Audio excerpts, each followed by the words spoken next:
खुदी को कर बुलंद इतना कि हर तकदीर से पहले खुदा बंदे से खुद पूछे कि बता तेरी रजा क्या है। जब चारों ओर डरावना अंधेरा छा जाए और वो तुम्हारी खुशियों को, तुम्हारे वजूद को निगलने लगे, तो सारी हिम्मत बटोर कर खड़े हो जाओ और बुलंद हौसलों के चिराग रोशन कर दो। ये है अनामिका। 5 साल पहले डॉक्टरों ने इन्हें बताया कि आपकी दोनों किडनियां खराब हो गई हैं और अब जान बचाने का बस एक ही रास्ता है, किडनी ट्रांसप्लांट। हालात पूरी तरह से खिलाफ थे, लेकिन उन्होंने तय किया कि वो हथियार नहीं डालेंगी, लड़ेंगी। हॉस्पिटल के बेड पर लेटे लेटे उन्होंने अपने बिखरे हुए आत्मविश्वास को समेटा और किस्मत के खिलाफ जंग छेड़ दी। उन्होंने ट्रांसप्लांट अब तक नहीं करवाया है, बल्कि जबरदस्त सेल्फ कॉन्फिडेंस, जीने की जिद और किस्मत को बदलने के जुनून की बदौलत हॉस्पिटल को पीछे छोड़ अनामिका अब बन गई हैं मैराथन एथलीट।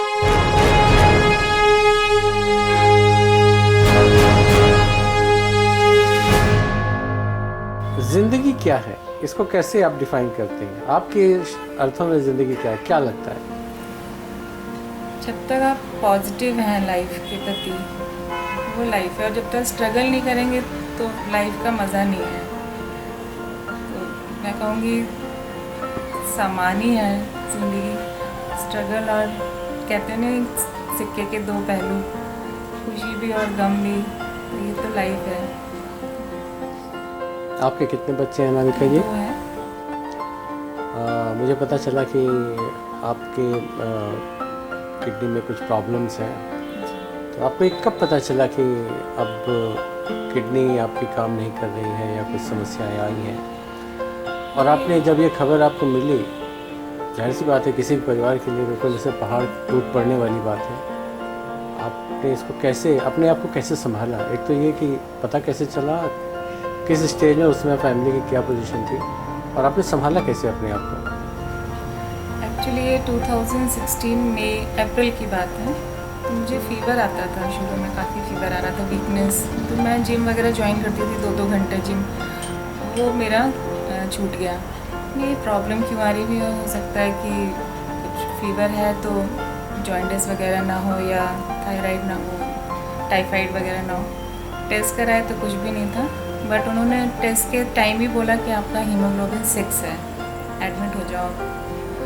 मैं एडमिट नहीं हुए, आयरन की इंजेक्शन वगैरह लेके हम नैनीताल घूमने चले गए। वहाँ से लौटे हैं तो मेरठ में चेकअप करवाया। काफ़ी सांस फूलने लगी थी मेरी।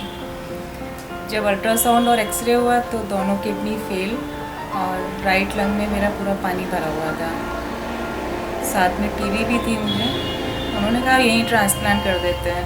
अब एकदम से कोई सुनेगा कि ट्रांसप्लांट कर देते हैं, नहीं, अभी लखनऊ में दिखाते हैं। लखनऊ में काफ़ी डॉक्टर्स से हमने सलाह मशवरा किया। फिर क्रेटिनिन मेरा एकदम से 15 हो गया, तो मुझे इमरजेंसी में एडमिट किया। तो फर्स्ट डायलिसिस मेरी मई में शुरू हुई। तो उसके बाद से फिर वीक में 2 बार डायलिसिस हो रही है। उसमें कितने आपके दोनों बच्चे थे? आप हाँ, हो गए थे? जी, छोटा, हाँ, मेरे को हो गया 5.5 साल हो गए डायलिसिस कराते हुए। 5.5 साल? आप 5.5 साल से आप डायलिसिस करा रही हैं, ये अद्भुत, रियली अमेजिंग। और मुझे पता चला कि आप बहुत अच्छी स्प्रिंटर हैं, आप एथलीट बहुत अच्छी हैं। ये एथलेटिक्स का शौक कैसे हुआ? क्या? नहीं, मुझे गेम्स का तो शुरू से शौक था। वॉकिंग, रनिंग या कोई भी आउटडोर गेम है तो मैं शुरू से ही खेलती थी। जब बीमार पड़ी तो 7-8 महीने में कंटिन्यूसली बेड पे थी। डिप्रेशन में इंसान आ जाता है। फिर फैमिली मेम्बर्स ने काफ़ी सपोर्ट किया कि नहीं, ऐसा नहीं है, उठो जाओ वॉक। मतलब मैं 100 मीटर भी वॉक नहीं कर सकती थी, ये हालत थी मेरी। वॉशरूम जाऊँ और बेड पे। मम्मी मेरी रुकी थी 2 महीने मेरे पास। उन्होंने सब नहलाना धुलाना सब काफ़ी करती थी मेरा। फिर 7-8 महीने बाद मैंने हल्का सा निकलना शुरू किया, वॉक किया, फिर एक ग्रुप ज्वाइन किया रनिंग का। धीरे धीरे फिर मैंने 100 मीटर 200 मीटर, फिर मैंने इवेंट्स किया 5 किलोमीटर 10 किलोमीटर, उसके बाद 21 किया। 6 आवर्स में मेरा सेकंड आया, उसमें मैंने 30+ किलोमीटर किया था। हाफ मैराथन 3 किए हैं और 10 और 5 तो काफ़ी किए हुए हैं। और अब मुझे एक मौका मिला था दिल्ली आने का, जिसमें जवाहरलाल नेहरू स्टेडियम में 24 आवर्स की रन थी, जिसमें मैंने 12 आवर्स रिले में 2 आवर्स पार्टिसिपेट किया। 6 मेंबर्स थे, उसमें मैंने 13+ किलोमीटर कवर किया 2 घंटे में। It's an amazing journey. हम सफ़र लाइव के सभी दर्शकों को मैं बताना चाहूँगा कि अनामिका जी जब बेड पर थीं तो वो 100 कदम भी नहीं चल पाती थी, और अभी उन्होंने 13 किलोमीटर की रेस कंप्लीट की है। तो ये तो एक बहुत बड़ी सक्सेस है। 6 आवर्स रनिंग करी हुई है, जिसमें मैं सेकंड आई थी। Oh my God, continuously 6 hours 30+ kilometre किया था मैंने। It's amazing, amazing. आपकी बेटी एक विजेता है, एक विनर है, और आप भी, जाहिर सी बात है आपकी बेटी है तो ये गुण आपसे ही उनमें आए हैं। आपको जब पता चला अपनी बेटी की बीमारी के बारे में तो आपने कैसे इसको लिया और क्या रिएक्शन था आपका?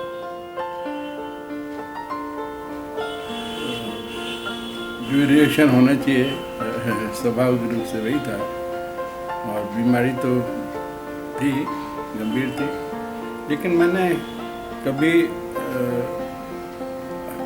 ये सोच के नहीं सोचा कि इसका इलाज नहीं हो सकता या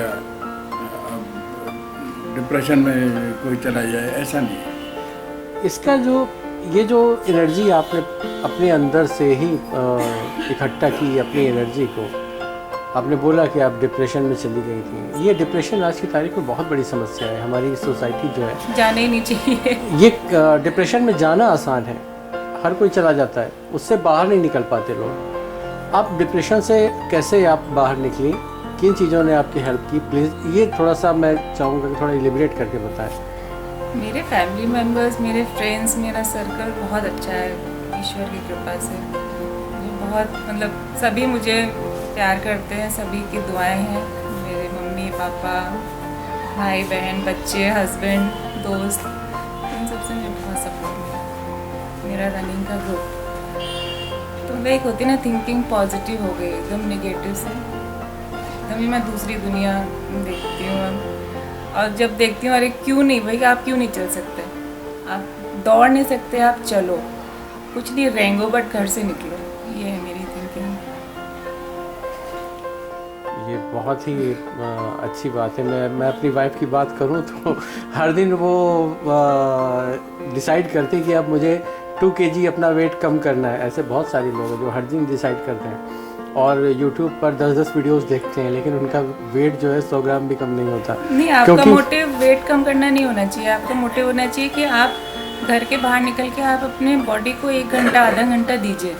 कुछ नहीं, आप योगा करिए, आप पार्क में टहलिए, आप बैठिए सबके संग, ताज़ी हवा लीजिए, ये मोटिव होना चाहिए। बाकी वेट तो कम होता रहता है। मैंने भी करीब 20 किलो वेट कम किया अपना इस लॉकडाउन में। आपने अपने आप को रीडिस्कवर किया है, और ऐसे मोमेंट में आपने अपने आप को रीडिस्कवर किया है जब आपको लग रहा था चारों तरफ अंधेरा छाया हुआ है, हम क्या करेंगे आगे। कोई ऐसी चीज़ हो जो आपको याद हो, जिसने एकदम से क्लिक किया हो और आपके अंदर जोश और एनर्जी भर गई हो? मुझे बस यही लगता था कि मैं पहले इतना एक्टिव थी और अब मैं बेड पे क्यों हूँ। मुझे कुछ करना है, तो मुझे लगा था मैं कर सकती हूँ, दौड़ सकती हूँ। जब सब दौड़ते हैं तो मैं नॉर्मल क्यों नहीं हूँ, मेरे को भी नॉर्मल लाइफ जीनी है। और आगे क्या प्लान्स हैं आपके? मेरे को ओलंपिक या एशियाड में एक रन करनी है। ब्यूटीफुल। अनामिका जी, मैं एक आपसे बहुत ही स्पेशल एक रिक्वेस्ट करना चाहूँगा। हमारे आसपास ऐसे बहुत सारे लोग हैं जो ज़िंदगी में थोड़ा सा भी झटका आता है, ज़रा सी फेलियर आती है तो तो वो डिप्रेशन में स्लिप हो जाते हैं, चले जाते हैं डिप्रेशन में, और बहुत ही गहरे डिप्रेशन में चले जाते हैं। और आसपास आप देखें तो कई ऐसे लोग हैं जो इस गहरे डिप्रेशन से बाहर नहीं आ पाते, और इस डिप्रेशन में वो बहुत ही गलत कदम भी उठा लेते हैं। ऐसे लोगों को आप क्या मैसेज देंगी? गलत कदम तो नहीं उठाने चाहिए। मेरे मन में भी कई बार आया कि मैं चली जाऊँ सब कुछ छोड़ छाड़ के, कब तक सब डायलिसिस करवाएंगे, मेरे फैमिली वाले ही परेशान हो रहे हैं, मैं भी परेशान हो रही हूँ। कभी कभी लगता था मुझे भी, मुझे लगता है माइंड डाइवर्ट करना चाहिए, किसी और चीज़ में लगा। जो चीज़ आपको अच्छी लगती है, कोई हॉबी है, कुछ आप कर सकते हो, रीडिंग है, कुकिंग है, कुछ भी आप कर सकते हो, आप वो करो। आपका माइंड डाइवर्ट होगा तो आपकी थिंकिंग भी पॉजिटिव हो जाएगी। देखिए, आदमी डिप्रेशन में कब जाता है? मैं समझता हूँ कि वो तब जाता है जब वो ये सोचता है कि ये संभव नहीं है। अगर वो ये समझ ले कि ये संभव है, मेरे जीवन में हमेशा शुरू से ही मेरी थिंकिंग रही असंभव कुछ भी नहीं है, कोई चीज़ संभव नहीं है। तो इसीलिए मैं हमेशा पॉजिटिव रहता हूँ ज़िंदगी के लिए, क्योंकि नेगेटिव रहने से तो कुछ नहीं मिलेगा आपको, हासिल होगा। इसलिए हमेशा आशान्वित रहना चाहिए। हाँ, जिंदगी जिंदा दिली का नाम है, बस वही हमारी थिंकिंग है। यावत जीवे सुखम जीवे, जब तक जियो सुख से जियो, खुश रहो। जो आदमी खुद खुश रहेगा तो दूसरों को खुश रख पाएगा, खुद ही नहीं रहेगा तो दूसरों को क्या रखेगा, है ना। बस ये है, जब तक जियो खुशी से जियो। आपकी बीमारी सोचोगे ही नहीं, उससे बढ़ के भी तो चीज़ें हैं ना लाइफ में। बीमारी तो लगी हुई है ना, तो उससे तो नहीं भाग सकते आप, कुछ कर लो ज़्यादा अच्छा है। आप हम ईश्वर से प्रार्थना करते हैं कि आप ऐसे ही हमेशा मुस्कुराती रहें, स्वस्थ रहें और आगे बढ़ें, पूरे परिवार को साथ लेकर चलें। बहुत अच्छी बात है, भगवान आपको हमेशा खुश रखें।